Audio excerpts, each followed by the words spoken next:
At Emirates, our journey towards modern retailing started more than a decade ago when we first adopted the fare logic system and started selling tickets outside of the GDS and outside of our own direct channel.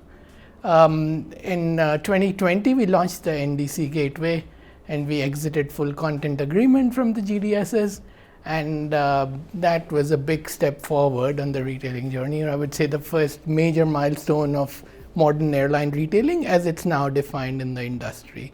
In getting through that transition, we had to work closely with finance because we changed our distribution model, we changed our, we introduced different levels of surcharge for different channels. We started introducing some things like segment incentives and other things, and so we needed to ensure that one, we are able to commercially manage that, but also financial settlements take those changes into account. We've sort of done phase one of MAR transition, which is, like I said before, content differentiation and exiting from full content agreements and differentiated surcharges. And the finance team had to work with us to ensure that they're able to account and settle for all of that. I think the next major step, or the second big phase of MAR, is where we move away from the world of PNRs and tickets and EMDs and move to orders.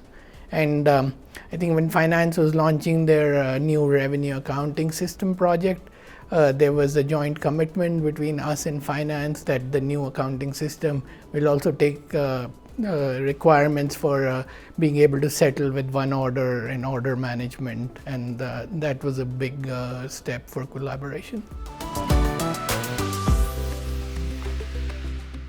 As I talked about our NDC channel, and we launched the gateway formally in October 2020. Last year when we rolled out our content differentiation strategy, we've almost increased tenfold our volume coming through the NDC channel. And as part of that, we need to make sure there are new payment methods like IATA Pay. There's the whole TIDS classification for non-IATA agent using NDC, which are the new IATA standards and which were taken into account both from the finance side and the distribution side. And so that's really helped us in getting our volumes to a significant number today.